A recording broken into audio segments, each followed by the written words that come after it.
banter back and forth, friendly banter, of course. Of course.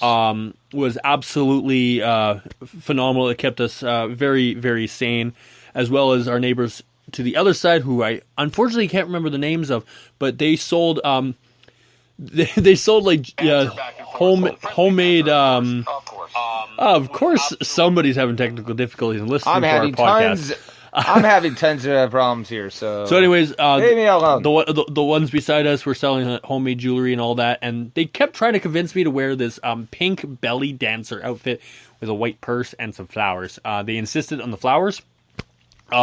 It did not happen at all that weekend. I did not wear any of that stuff. I wanted to, but I didn't.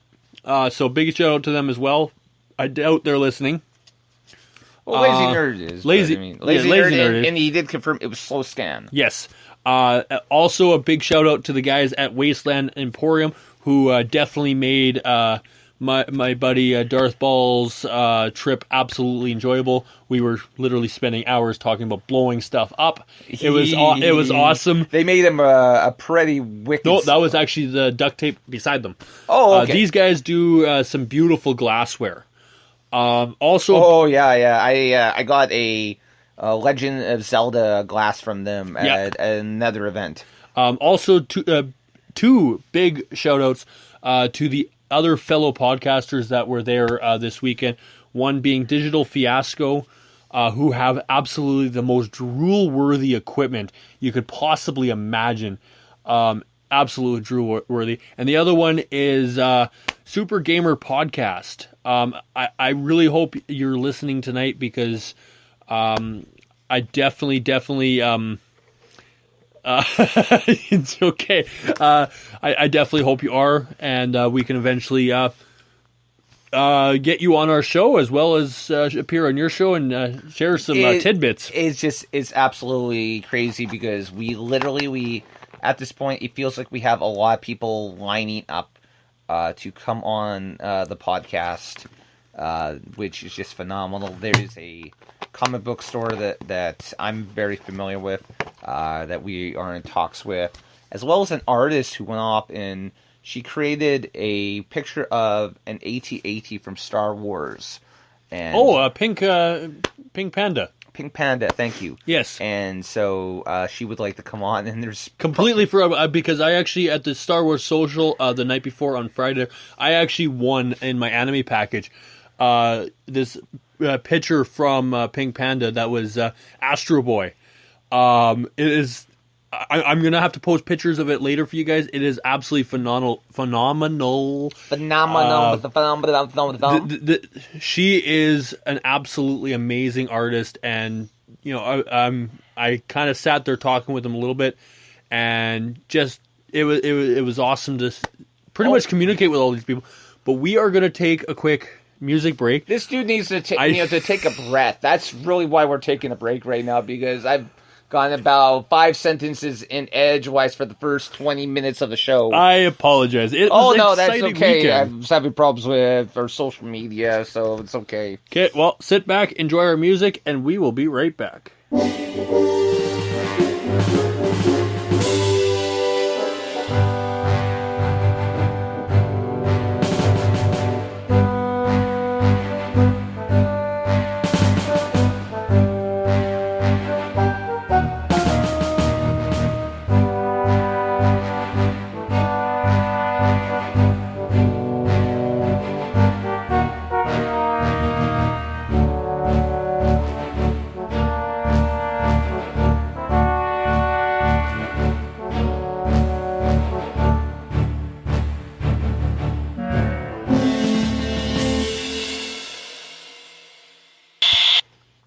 Hey guys, and so we're back.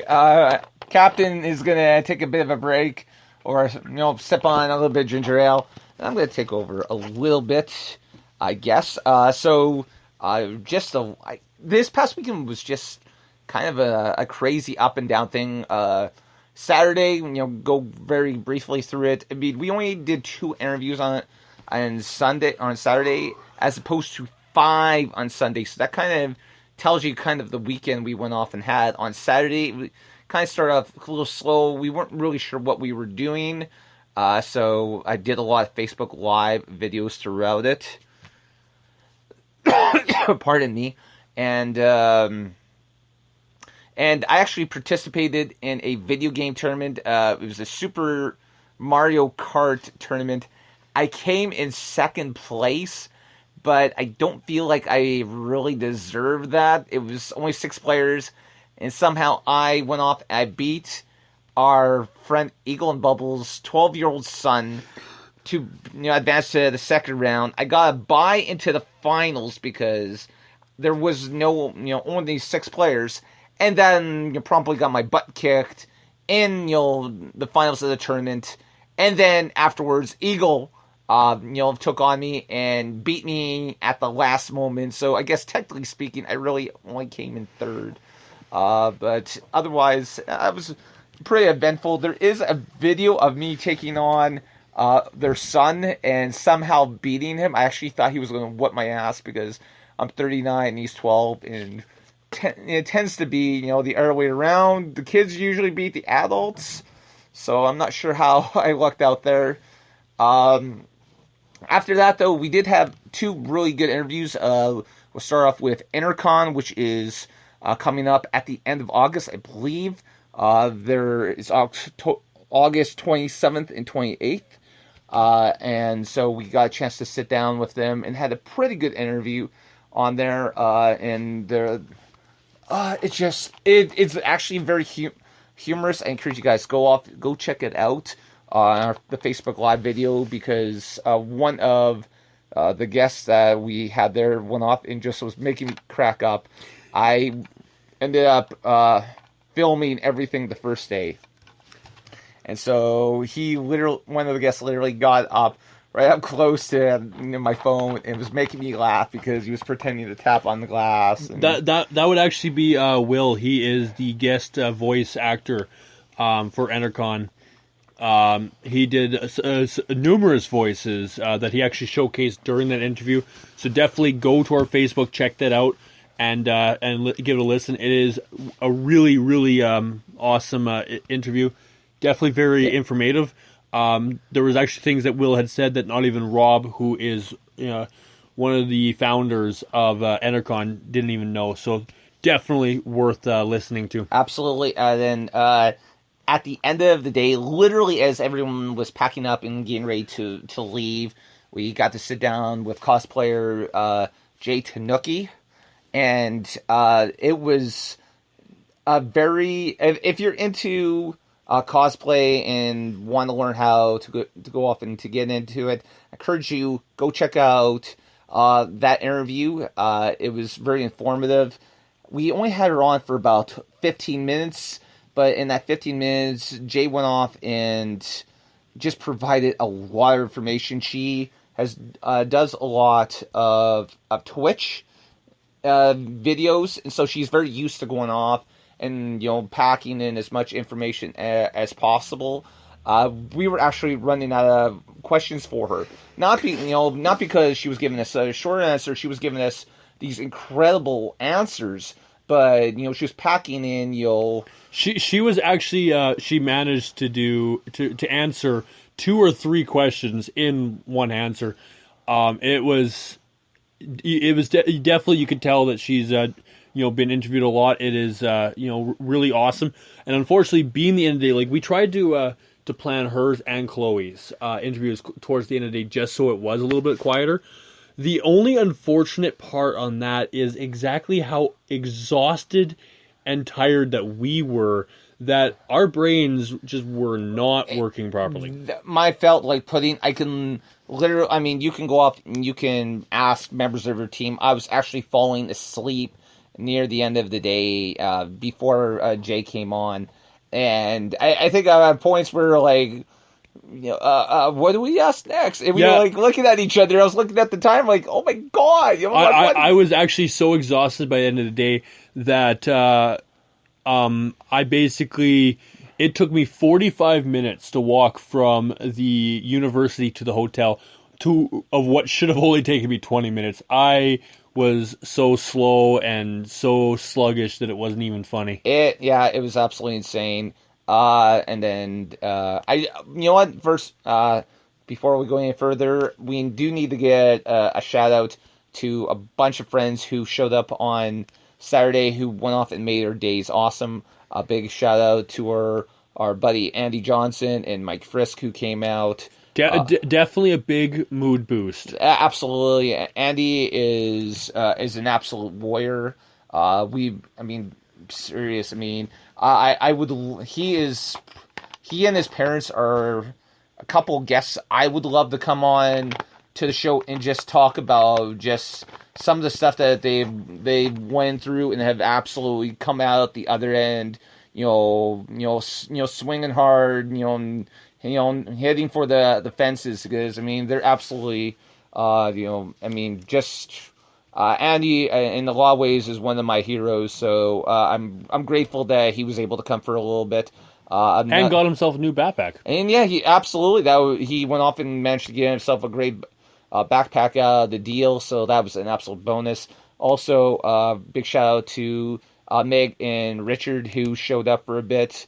Not only because it was great to see them, but they were a big help taking care of my little local boy, who was starting to get a little rangy. These conventions tend to be very difficult on my son, and so I'm grateful for them being able to help out. So moving on to day 2, we went into the day not really knowing what to think. We had some ones planned out that actually turned around. It changed really quickly. The original plan on Sunday was actually our first interview was going to be with 2 of the chip tuners that we ran into from the day before, who were actually from Alberta, and then they're like, oh, the third one wants to come on. So I actually went and I talked to Lazy Nerd, and I kind of mentioned that, and he's like, well, why don't we just do all 4 of us at the same time? And I have to say, because Lazy Nerd is here listening, that honestly was the smartest decision ever. Well, I mean, for those people who don't know, we were going to go off and we were going to do these 2 chip tuners from Alberta in the morning, and then we were going to go off and we were going to do Lazy Nerd at about 1 o'clock in the afternoon.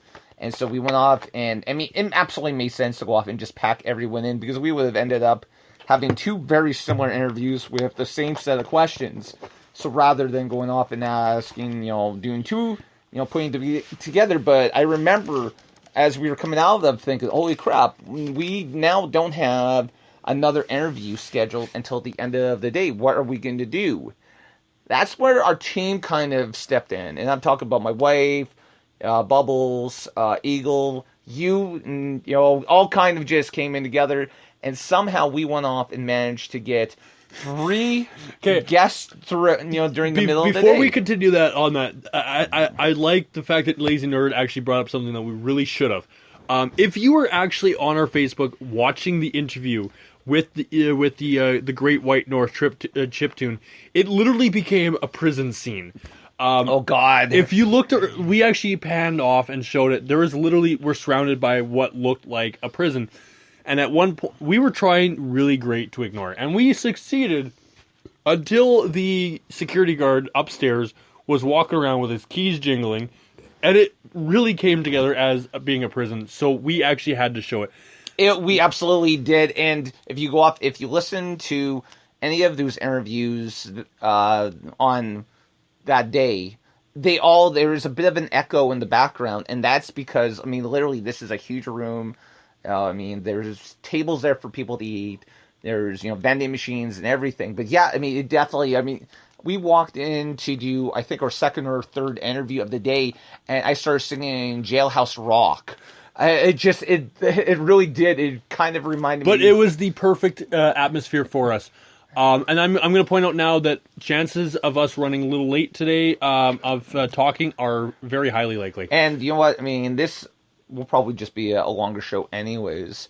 The next interview that we went off and had, and I'm going to just make sure I got the names right here, was Matt Sloan, Aaron Yonda, and Adam Korlick, who do Blame Society Films, and are part of a show called Beer and Board Games, which you can actually find on YouTube.